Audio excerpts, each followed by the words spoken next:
ॐ तव कथामृतं तप्तजीवनं कविभिरीडितं कल्मषापहं श्रवणमङ्गलं श्रीमदाततं भुवि गृह्णन्ति ये भूरिदा जनाः।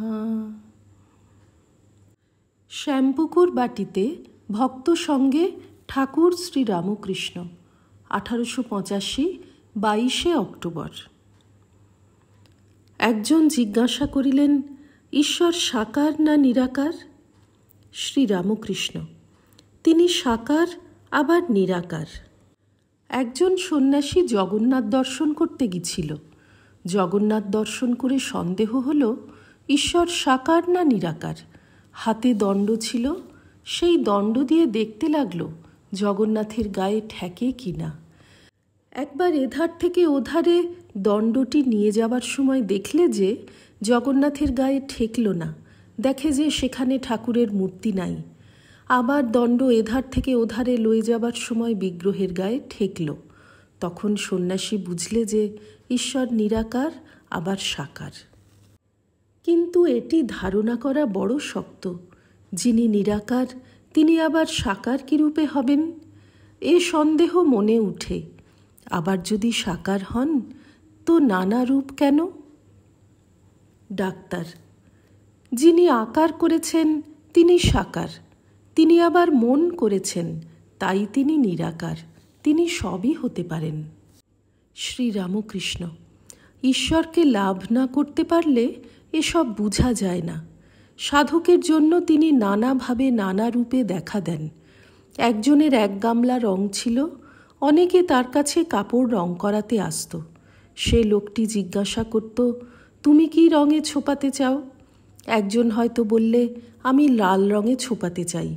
অমনি সেই লোকটি গামলার রঙে সেই কাপড়খানি ছুপিয়ে বলতো, এই লও তোমার লাল রঙে ছোপানো কাপড়। আর একজন হয়তো বললে, আমার হলদে রঙে ছোপানো চাই। অমনি সেই লোকটি সেই গামলায় কাপড়খানি ডুবিয়ে বলতো, এই লও তোমার হলদে রঙ। নীল রঙে ছোপাতে চাইলে আবার সেই একই গামলায় ডুবিয়ে সেই কথা, এই লও তোমার নীল রঙে ছোপানো কাপড়। এই রকমে যে যে রঙে ছোপাতে চাইতো তার কাপড় সেই রঙে সেই একই গামলা হতে ছোপানো হতো। একজন লোক এই আশ্চর্য ব্যাপার দেখছিল। যার গামলা, সে জিজ্ঞাসা করলে, কেমন হে, তোমার কি রঙে ছোপাতে হবে? তখন সে বললে, ভাই তুমি যে রঙে রঙেছ আমায় সেই রং দাও। সকলের হাস্য। একজন বাহ্যে গিয়েছিল, দেখলে গাছের উপর একটি সুন্দর জানোয়ার রয়েছে। সে ক্রমে আরেকজনকে বললে, ভাই অমুক গাছে আমি একটি লাল রঙের জানোয়ার দেখে এলুম। সে লোকটি বললে, আমিও দেখেছি, তা সে লাল রং হতে যাবে কেন? সে যে সবুজ রং। আর একজন বললে, না না, সে সবুজ হতে যাবে কেন, কালো ইত্যাদি। শেষে ঝগড়া। তখন তারা গাছতলায় গিয়ে দেখে একজন লোক বসে। জিজ্ঞাসা করায় সে বললে, আমি এই গাছতলায় থাকি, আমি সে জানোয়ারটিকে বেশ জানি। তোমরা যা যা বলছো সব সত্য। সে কখনো লাল, কখনো সবুজ, কখনো হলদে, কখনো নীল, আরও সব কত কি হয়। আবার কখনো দেখি কোনো রঙই নাই। যে ব্যক্তি সদা সর্বদা ঈশ্বর চিন্তা করে সেই জানতে পারে তার স্বরূপ কি। সে ব্যক্তি জানে যে ঈশ্বর নানা রূপে দেখা দেন, নানাভাবে দেখা দেন। তিনি সগুণ আবার নির্গুণ। গাছতলায় যে থাকে সেই জানে যে বহুরূপীর নানা রং, আবার কখনো কখনো কোনো রঙই থাকে না। অন্য লোকে কেবল তর্ক ঝগড়া করে কষ্ট পায়। তিনি সাকার, তিনি নিরাকার। কীরকম জানো? যেন সচ্চিদানন্দ সমুদ্র, কুল কিনারা নাই। ভক্তিহীনে সেই সমুদ্রের স্থানে স্থানে জল বরফ হয়ে যায়। যেন জল বরফ আকারে জমাট বাঁধে, অর্থাৎ ভক্তের কাছে তিনি সাক্ষাৎ হয়ে কখনো কখনো সাকার রূপ হয়ে দেখা দেন। আবার জ্ঞান সূর্য উঠলে সে বরফ গলে যায়। ডাক্তার: সূর্য উঠলে বরফ গলে জল হয়, আবার জানেন জল আবার নিরাকার বাষ্প হয়। শ্রীরামকৃষ্ণ: অর্থাৎ ব্রহ্ম সত্য, জগৎ মিথ্যা, এই বিচারের পর সমাধি হলে রূপ টুপ উড়ে যায়। তখন আর ঈশ্বরকে ব্যক্তি বলে বোধ হয় না। কি তিনি মুখে বলা যায় না। কে বলবে? যিনি বলবেন তিনিই নাই। তিনি তাঁর আমি আর খুঁজে পান না। তখন ব্রহ্ম নির্গুণ। তখন তিনি কেবল বোধে বোধ হন। মন বুদ্ধি দ্বারা তাঁকে ধরা যায় না। তাই বলে ভক্তি চন্দ্র, জ্ঞান সূর্য। শুনেছি খুব উত্তরে আর দক্ষিণে সমুদ্র আছে।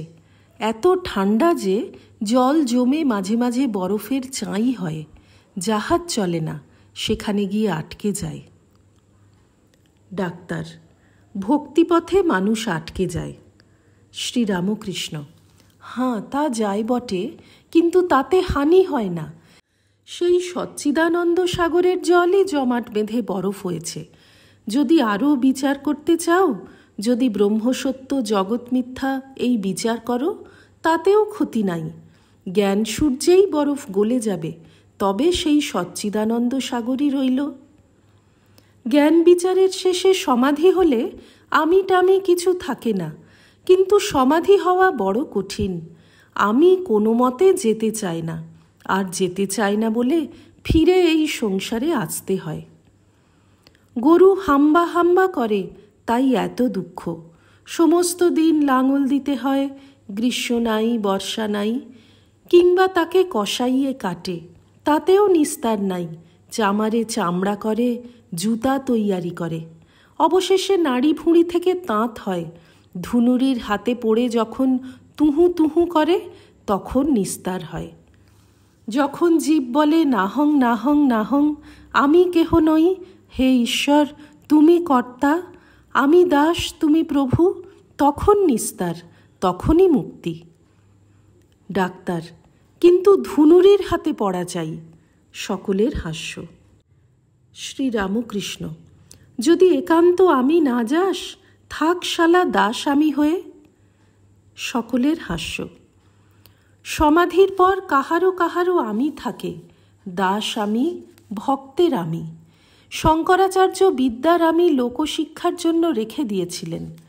দাস আমি, বিদ্যার আমি, ভক্তের আমি, এরই নাম পাকা আমি। কাঁচা আমি কি জানো? আমি কর্তা। আমি এত বড় লোকের ছেলে, বিদ্বান, আমি ধনবান, আমাকে এমন কথা বলে? এইসব ভাব।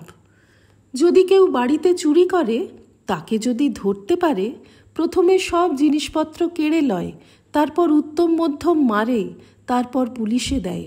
বলে, কি জানে না কার চুরি করেছে?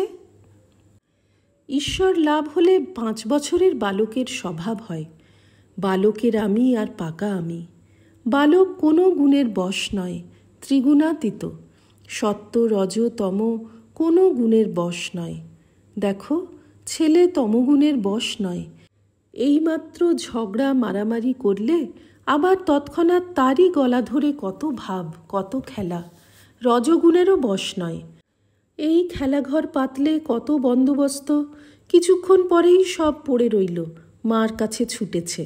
হয়তো একখানি সুন্দর কাপড় পরে বেড়াচ্ছে, খানিকক্ষণ পরে কাপড় খুলে পড়ে গেছে, হয় কাপড়ের কথা একেবারে ভুলে গেল, নয় বগল দাবা করে বেড়াচ্ছে। হাস্য। যদি ছেলেটিকে বলো, বেশ কাপড়খানি। কার কাপড় রে? সে বলে, আমার কাপড়, আমার বাবা দিয়েছে। যদি বলো, লক্ষ্মী ছেলে, আমায় কাপড়খানি দাও না, সে বলে, না আমার কাপড়, আমার বাবা দিয়েছে, না আমি দেব না।